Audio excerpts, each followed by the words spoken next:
had 5 retirements, fellas, and it has been a very clean race, so there's been no bunching of the cars on restarts. We've only had the one.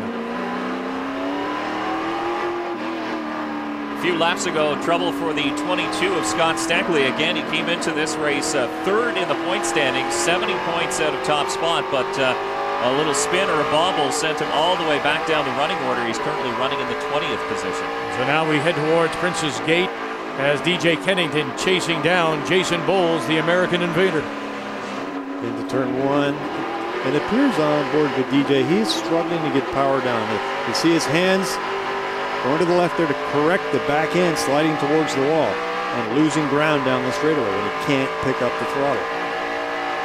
And again, how close do you want to be before you try anything going into 3? You got to be right on the... It starts at the previous corner. You really got to be on the bumper of the car, coming out of turn 2, leading onto the lakeshore to have the momentum to slingshot by and get to the inside for turn 3. Well, it was lap traffic that held up DJ Kennington in the Castrol Edge Dodge, as we see from the onboard. Isabelle Tremblay in the 88 not getting out of that corner quick enough, and DJ getting boxed in. He will not be happy with that. There's your leader, the number 27, as he has been from the green flag, Andrew Ranger, and he's opened it up now a little bit more on J.R. Fitzpatrick. That Dodge dealer's a Quebec Dodge, the 27 of Andrew Ranger, starting to look good again. Whether or not he just backed off to maybe let his brakes cool down a little bit and then go back at it, that could be the case. But Andrew Ranger looking very comfortable at the front of the field. But wait, lap traffic just on the horizon. As mentioned earlier, he's running the limited series this year, still loose under braking. Andrew Ranger concentrating on the series in the States. He'll likely run Montreal and Trois-Rivières, as well as he'll run the nationwide event in Montreal with the sponsorship of the Dodge dealers of Quebec. The power is very similar with all these cars, and when you get into lap traffic, you need a little bit of help from the car in front to be able to make a clean pass. You don't want to get held up at all. And sometimes it's not as easy as it looks when there's, even if there's a 3-second advantage in terms of lap time, it's not that easy to deal with the lap traffic. Boy, Kennington trying to chase down Bowles, and they are 10.5 seconds behind the leading 2 of Ranger and Fitzpatrick. And Kennington will be waiting for that lap traffic to come to hopefully back up the 11 car to him. Jason Bowles able to open up a little bit of a gap, but you see the leaders have gotten around the 81 of Sean McGlynn, and Pierre Bourque in the 00, the Aaron's car. He's into J.R. Fitzpatrick. And he won't give it up either, as Fitzpatrick will be held up, and that's big for Ranger. Absolutely, J.R. Fitzpatrick is not going to be a happy camper inside the cockpit of that 84 car. I wouldn't be surprised to see a little bump and a nudge going into 3. He doesn't even need it. He's by on the straightaway. Pierre Bourque obviously did not even see him. J.R. Fitzpatrick, the outside was a tough place to make that pass. I think if he had to do it again, he'd go to the inside. And NASCAR has communications with all these drivers, and they're able to talk to the drivers, so no doubt they'll be in Pierre Bourque's ear, telling him that there are slower cars or faster cars coming up on him, and to hold his line. Well, it's a question now, as you suggest. Go inside. That's where you think that Fitzpatrick should have gone? Yeah, it's, you know, again, you're dealing with lap traffic, and although they're running 3 seconds a lap slower, they're doing all they can to look out the front window and not necessarily see what's coming from behind, even though they're a little slower. And I think that, again, I think JR, if he had the choice again, he'd go to the inside. And the right front fender, hopefully that doesn't get, you see it get pushed in to his right front tire. Hopefully that doesn't get into the tire. We'll see some telltale smoke if that becomes a factor. That could cut the tire and cause a flat tire for the 84 car.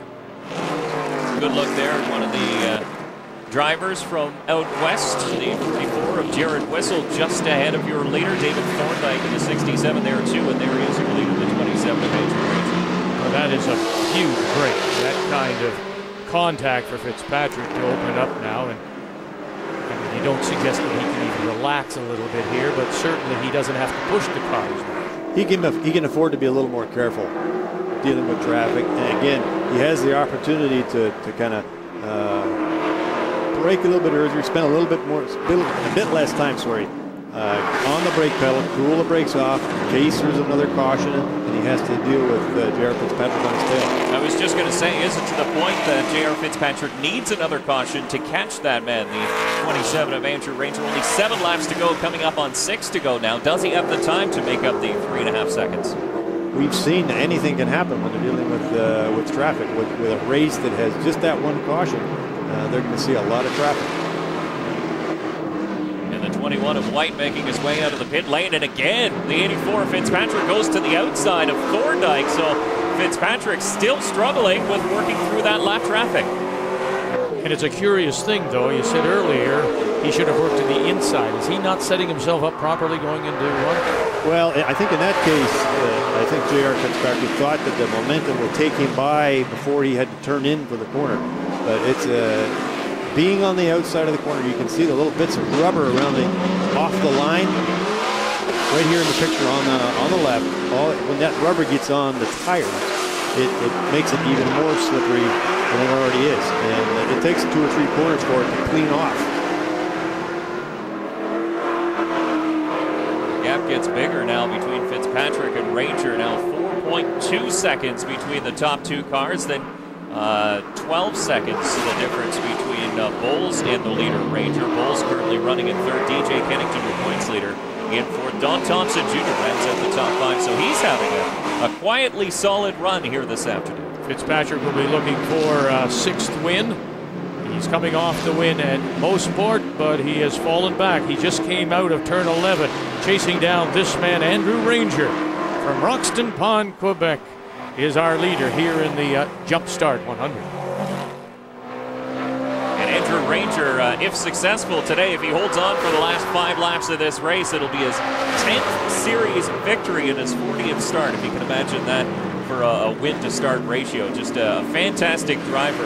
Of course, last year he absolutely lit up the field for wins and nearly had the championship wrapped up with a couple races to go. Pretty darn good batting average. Ranger, of course, won the pole at Mosport. That was event number 2 of this year, and then he ended up in 2nd place. Battle for 3rd spot there between Jason Bowles, DJ Kennington. So Kennington right on the back bumper of the 11 car. But the traffic really played to the advantage of Jason Bowles for a few laps, and now DJ Kennington has reeled him back in. Is there a little smoke coming from the back of that 11 car of Bowles? Looked like it just out of turn 3, it looked. Well, there's a telltale black mark on the right rear of that bumper, and that may have been contact.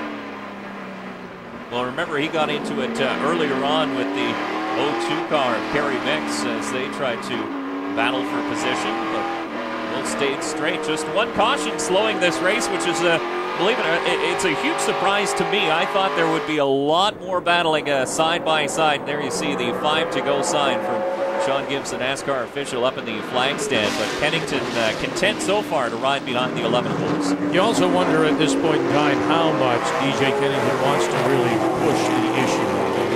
You're talking about a series battling somebody who isn't running the series, and he is the points leader. Would you be satisfied at this point? Not that you don't want to win, but you're talking about the year-long championship now. You get a top 5 finish, it's a good day when you're leading the points. I think he'd sure like to get that 3rd place back, and if he can get to the bumper of Jason Bowles in the 11 car, he may be able to force him into a mistake, which will make it a lot easier for him to get back to that 3rd place. Once again, here's Todd.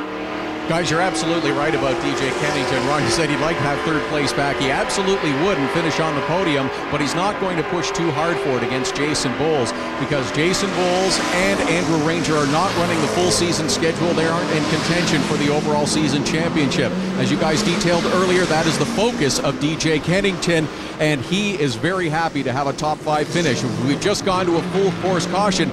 This might be the chance and break that J.R. Fitzpatrick needs. Andrew's been a little unstable during the restarts, and for the first lap or 2, maybe JR gets one more shot. He did say those bumps with the back markers, though, did have an impact on the handling of his car. And it's Jason White, the 37-year-old out of Sun Peaks in the A&W Zimmer Wheaton GMC Chevrolet. Down going into turn 3, that brings out the full course yellow. He'd made a number of pit stops just a little while